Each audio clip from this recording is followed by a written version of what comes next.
Hi everyone and welcome back to Snowflakes. आज फिर से नया अपकमिंग आईपीओ ब्रेकडाउन करने वाले हैं। Crisp data, clean insights and absolutely no noise.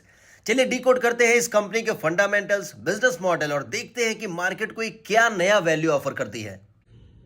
By काकाजी पॉलीमर्स लिमिटेड एक इंडियन कंपनी है जो प्लास्टिक और पॉलीमर बेस्ड प्रोडक्ट्स के मैन्युफैक्चरिंग और ट्रेडिंग करती है। कंपनी के कोर प्रोडक्ट्स हैं पीईटी परफॉर्म्स, प्लास्टिक कैप्स और क्लोजर्स, जो मेनली यूज होते हैं package drinking water, soft drinks, juices और डेयरी प्रोडक्ट्स में। ये सब प्रोडक्ट्स डेली यूज और एसेंशियल कंजम्पशन से लिंक्ड है, इसीलिए डिमांड ज्यादातर स्टेबल रहती है और प्योर इकोनॉमिक साइकिल पर डिपेंड नहीं करती। अब मैन्युफैक्चरिंग इंफ्रास्ट्रक्चर की बात करें तो कंपनी के पास 4 मैन्युफैक्चरिंग यूनिट्स है जो लातूर महाराष्ट्र में लोकेटेड है और टोटल मैन्युफैक्चरिंग एरिया लगभग 33,000 स्क्वायर मीटर्स का है। प्रोडक्शन के लिए कंपनी एडवांस्ड मशीनरी यूज करती है जैसे सैक्मी, एएसबी और हस्की जैसे global standard machines. Quality ensures करने के लिए कंपनी के पास इन हाउस टेस्टिंग फैसिलिटीज भी है जैसे सिक्योर सील टेस्टर और ब्रिज स्ट्रेंथ टेस्टर। इसका मतलब है कि कंपनी का मैन्युफैक्चरिंग और क्वालिटी कंट्रोल दोनों पर स्ट्रॉन्ग कंट्रोल है।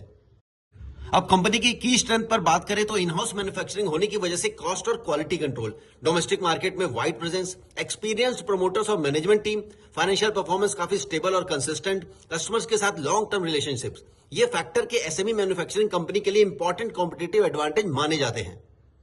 अब आईपीओ के बेसिक डिटेल्स समझते हैं। बाई काकाजी पॉलीमर्स का आईपीओ 23 से 26 दिसंबर 2025 के बीच ओपन रहेगा और कंपनी बीएसई एसएमई प्लेटफॉर्म्स पर लिस्ट होगी।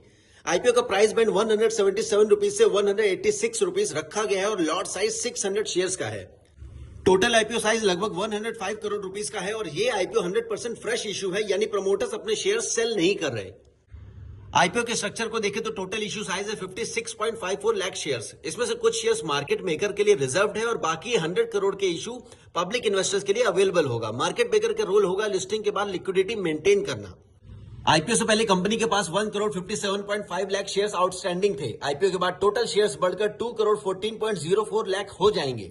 इस प्रोसेस में प्रमोटर्स की होल्डिंग डाइल्यूट होगी, लेकिन प्रमोटर्स का मेजोरिटी कंट्रोल पोस्ट आईपीओ भी बना रहेगा। अब आईपीओ के टाइम टेबल की बात करें तो आईपीओ का टेंटेटिव टाइमलाइन कुछ इस तरह से रहेगा। आईपीओ ओपन होगा 23 दिसंबर को, आईपीओ क्लोज होगा 26 दिसंबर को, अलॉटमेंट होगा 29 दिसंबर को, रिफंड और शेयर्स क्रेडिट होंगे 30 दिसंबर को और लिस्टिंग होगी 31 दिसंबर 2025 को। अब कंपनी के फाइनेंशियल परफॉर्मेंस पर आते हैं तो रेवेन्यू साइड पर फाइनेंशियल ईयर 2023 में 275 करोड़ रुपीस, फाइनेंशियल ईयर 2024 में 296 करोड़ रुपीस और फाइनेंशियल ईयर 2025 में 332 करोड़ रुपीस। प्रॉफिट साइड पर देखते हैं तो फाइनेंशियल ईयर 2023 में PAT 4.18 crore rupees, financial year 2024 में PAT 9.38 crore rupees, financial year 2025 में पैट 18.37 करोड़ रुपीस और इबिटा भी हर साल काफी इंप्रूव हुआ है, जो बताता है कि कंपनी की ऑपरेशनल एफिशिएंसी बढ़ रही है। अब ग्रोथ की बात करते हैं। फाइनेंशियल ईयर 2024 से फाइनेंशियल ईयर 2025 के बीच रेवेन्यू ग्रोथ लगभग 12% रहा, प्रॉफिट ग्रोथ लगभग 96% का था, इबिटा मार्जिन्स में शार्प इंप्रूवमेंट दिखा, यानी कंपनी ने सिर्फ सेल्स नहीं बढ़ाई बल्कि प्रॉफिटेबिलिटी भी काफी इंप्रूव की।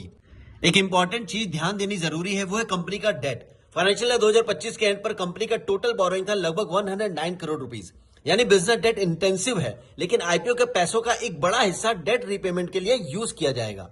अब पैट की बात करते हैं। यहाँ एक इंटरेस्टिंग पॉइंट है कि फाइनेंशियल ईयर 2025 का टोटल पैट था 18.37 करोड़ रुपीस, जबकि सिर्फ H1 फाइनेंशियल ईयर 2026 यानी सितंबर 2025 तक कंपनी ने 12.81 करोड़ रुपीस का प्रॉफिट ऑलरेडी कमा लिया है।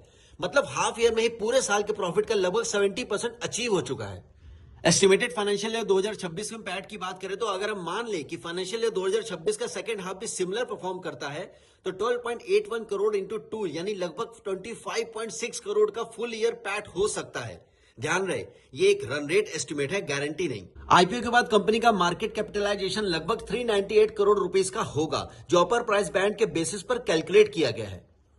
अगर हम फाइनेंशियल ईयर 2025 के प्रॉफिट के बेसिस पर वैल्यूएशन देखें तो market cap 398 crore rupees, PAT financial year 2025 में 18.37 करोड़ रुपीस, तो पीई लगभग 21.7 टाइम्स आता है, जो थोड़ा एक्सपेंसिव साइड पर लग सकता है।